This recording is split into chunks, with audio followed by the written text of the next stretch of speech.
இன்றைக்கி நம்ம வீடியோவில் எப்படி இந்த ஈஸியான அக்வேரியம் ஸ்டாண்ட் செய்யுதுன்னு பார்க்க போகிறோம். Let's see how we do that.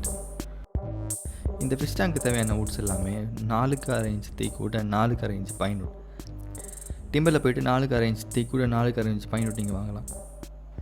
டீக்கூட்டை 4 feet லென்த்தில் 2 பீஸ் ஆகும், 1 ஃபீட் லென்த்தில் 4 பீஸ் ஆகும் எடுத்துக்கிறோம். மெஷர்மெண்ட் பண்ணி வச்சுக்கிறோம். டீக்கூட்டில் பார்த்தீங்கன்னா உங்களுக்கு நல்ல உட்கிரன்ஸ் கிடைக்கும், அதாவது நல்ல வரி வரியாக கோடு இருக்கிறது.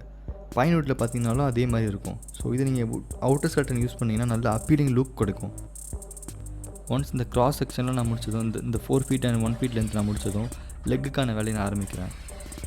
லெக் சைஸ் பார்த்தீங்கன்னா 3x3 யூஸ் பண்ணுறேன். 3 inch thickness into 3 inch thickness 4 piece. 2x2 2 piece மட்டும் தான் யூஸ் பண்ணிக்கிறேன். நல்லா ஒரு 80 கிரேட் சாண்ட் பேப்பரை வச்சு நல்லா நம்ம சாண்டிங் பண்ணுறோம்.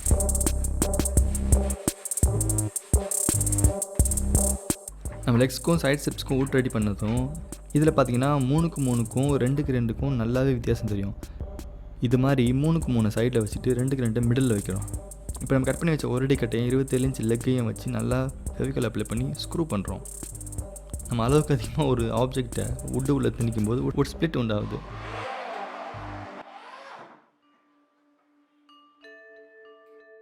நான் 2வது ஸ்க்ரூ பண்ணும்போது ஒரு நல்ல விஷயம் நடந்துச்சு, அதாவது வுட் ஸ்ப்ளிட் ஆச்சு.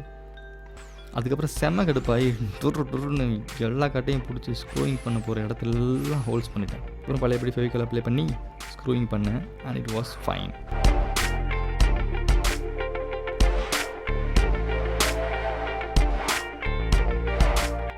ஒரு அடி கட்டை ஸ்பிட் ஆனதுக்கே நான் வெந்துட்டேன். 4 அடி கட்டை ஸ்பிட் ஆனால் அவ்வளோதான். ஸோ அதையும் பிடிச்சி ஹோல்ஸ் போடு. 4 அடி கட்டையை என்ன முன்னாடி பண்ணி வச்சுருந்த ஒரு அடி கட்டையோட பர்பெண்டிகுலராக வச்சு லெக்கோட ஸ்க்ரூ பண்ணுறோம். ஒரு சைடு முடிச்சதும் அடுத்த சைடு அதே மாதிரி பண்ணுறோம்.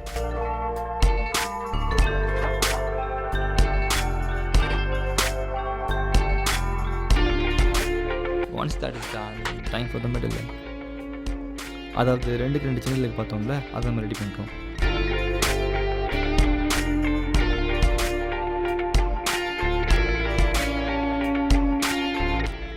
சேம், அதாவது 4/6 இன்ச் பட்டையை வச்சு ஸ்க்ரூ பண்ணுறோம்.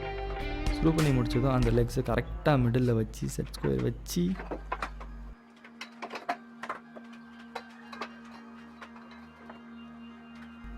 செட் ஸ்கொயர் தான் பண்ணணும்னு அவசியம் கிடையாது, உங்கள் கண்ணை நம்பினாலே போதும்.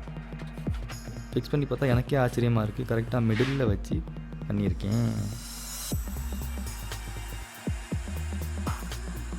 வுட் ஸ்ப்ளிட் எங்கே வேணால் நடக்கும். ஸோ ஹோல்ஸை போடு, ஸ்க்ரூ பண்ணுற இடத்துலலாம் நோண்டி போட்டேன். ஜாயிண்ட்லாம் நான் 2 இன்ச் ஸ்க்ரூ பண்ணுறேன். அந்த ஃப்ரேம் இஸ் ரெடி.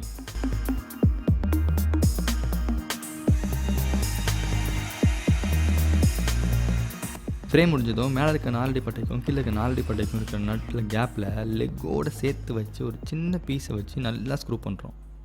ஒரு நல்ல ஏஸ்தட்டிக் லுக் கிடைக்கிறதும் இல்லாமல் நம்ம அக்வாரியம் ஸ்டாண்டுக்கு ஒரு நல்ல ஸ்ட்ரென்த்தும் கிடைக்கும்.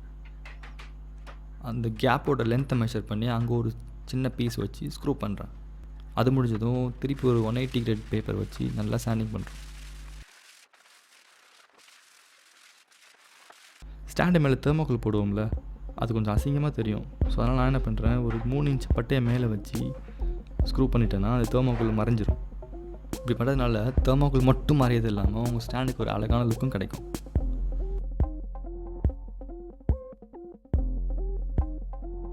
இப்போ நம்ம ஃபைனல் ஸ்டேஜுக்கு வந்துட்டோம். நான் இந்த ஸ்டாண்டுக்கு டச் வுட் மட்டும் யூஸ் பண்ணலான்னு இருக்கேங்க. டச் வுட் ரொம்ப ஈஸியான வேலை, அது உங்களுக்கு நல்ல க்ளாஸி லுக் கிடைக்கும். அது மட்டும் இல்லாமல் நீங்கள் அவுட்டோரில் யூஸ் பண்ணுறதுக்கு அது ரொம்பவே யூஸ்ஃபுல்லாக இருக்கும். டச் வுட் நம்ம எல்லா ஹார்ட்வேர்லையும் கிடைக்குங்க. டச் வுட்டோட நம்ம கொஞ்சம் தேவை மட்டும் டைல்யூட் பண்ணி ஜஸ்ட் ப்ரஷிங் தாங்க. It gives a glossy look and செம்ம ஸ்லிக் அக்வாரியம் ஸ்டாண்ட் ரெடி.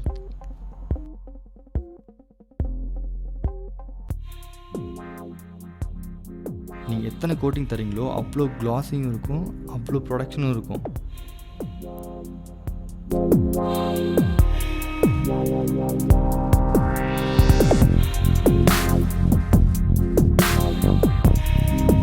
நான் 2வது நாள் 180 கிராம் சாண்ட் பேப்பர் வச்சு ஒரு நல்ல சாண்டிங் பண்ணிவிட்டு ஃபைனலாக ஒரு கோட்டிங் கொடுத்தேங்க. நீங்களே பாருங்கள், and it gives lot of glossy look and aquarium ஸ்டாண்டே வேறு லெவலுக்கு போயிடுச்சு.